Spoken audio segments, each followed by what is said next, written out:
کہ لوگوں کی کسی بھی بات پر آنکھ بند کر کے بھروسہ نہ کریں، بلکہ آپ مجھ سے پوچھ لیں۔ تو مولانا نے خوشی کا اظہار کیا، اور اس کے بعد مولانا نے مجھ سے یہ بات کہی کہ میں اب بات تو ہو گئی ہے، اب میں آپ سے رائے لینا چاہتا ہوں، لیکن میں آپ سے سیاسی طور پر کوئی رائے نہیں لینا چاہتا۔ سیاسی رائے دینے والے بہت سارے لوگ ہیں، میں یہ چاہتا ہوں کہ آپ مجھے روحانی اور مذہبی اعتبار سے رائے دے کہ مجھے کیا کرنا چاہیے۔ تو میں نے ان کے سامنے یہ بات رکھی کہ میں اس راستے سے گزر چکا ہوں، اور جن مراحل سے گزر کر کے میں آیا ہوں اس سلسلے میں میری اپنی بیتی آپ کو بتاؤں گا کہ مجھے روحانی طور پر یا مذہبی طور پر جو نقصان ہوا ہے وہ نقصان آپ سے میں شیئر کرنا چاہتا ہوں۔ پہلی بات تو یہ ہے کہ جب تک میں سیاست میں نہیں آیا تھا، نبی کریم صلی اللہ علیہ وسلم کی بارہا خواب میں زیارت ہوتی رہی، لیکن جس وقت میں سیاست میں آیا، سیاست میں آنے کے بعد 2007 سے لے کر کے پچھلے 4 مہینہ پہلے تک یہ سلسلہ موقوف رہا، یعنی حضور کی زیارت سے میں محروم ہو گیا۔ 4 مہینہ پہلے جب میں اپنے اہل و عیال کے ساتھ عمرے پر گیا تھا، تو مدینہ منورہ جب میری حاضری ہوئی تو مدینہ منورہ حاضری پر میں نے حضور کی ناراضگی ختم ہو اس تعلق سے میں نے 2 عمل کیا تھا۔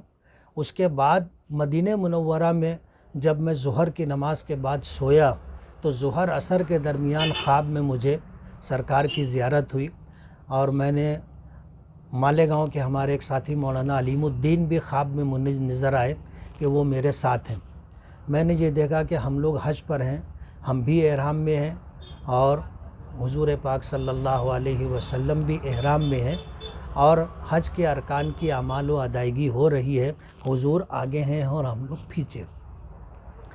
تو یہ ایک لمبا زمانہ اس طرح گزرا کہ میں حضور کی زیارت سے محروم رہا۔ دوسری بات یہ کہ سیاست میں آنے کے بعد جو روحانی نقصان ہوا ہے وہ یہ کہ جو میرے اپنے معمولات صبح شام کے تھے وہ متاثر ہوئے، حتیٰ کہ بسا اوقات مسجد کی جماعتیں چھوٹ گئیں۔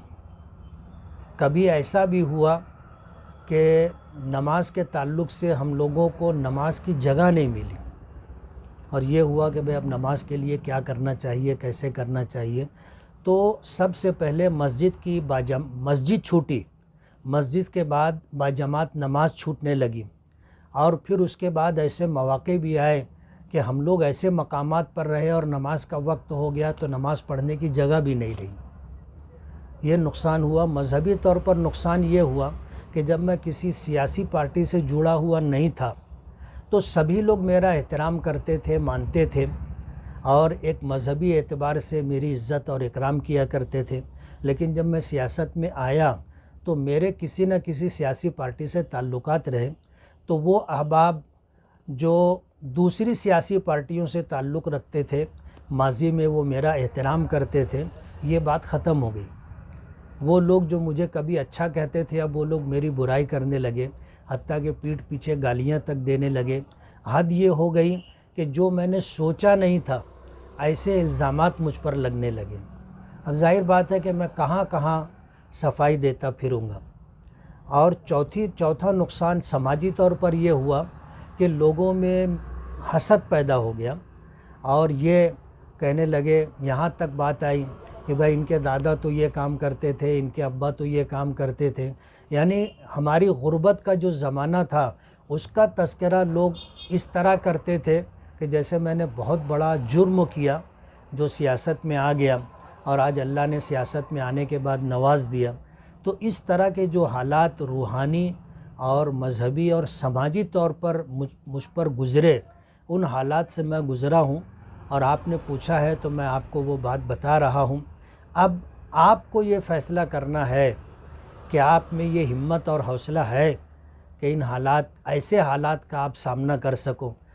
کل تک جو آپ کے جو ہے قدم بوسی کرتے ہوں، دست بوسی کرتے ہوں، آپ کی خدمت اور سیوا کرتے ہوں، آپ کے آگے پیچھے خدمت کے لیے لپکتے جپکتے ہوں، کل وہ لوگ آپ کی مخالفت شروع کر دیں گے، اور اس طرح بیہودہ الزامات آپ پر لگائیں گے جس کا تصور بھی آپ نے نہیں کیا ہوگا۔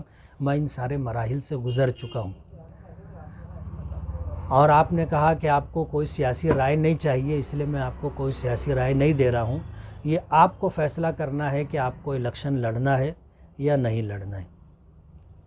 میری مولانا سے یہ بات چیت ہوئی تو مولانا نے یہ ساری باتیں بڑی توجہ سے سنی، اور اپنے متعلق انہوں نے جو بات کہی کہ الیکشن لڑنے کے تعلق سے یا سیاست میں آنے کے تعلق سے میری 2-3% چاہت تھی. اور پھر بات میں انہوں نے یہ بات کہی کہ اب یہ پارلیمنٹ الیکشن آیا اور لوگوں نے مجھے یہ بتایا کہ یہ قومی اور ملی خدمت ہے، تو اب میری 5% چاہت ہے کہ میں پارلیمنٹ کا الیکشن لڑوں، لیکن 95% جو ہے میری چاہت نہیں ہے.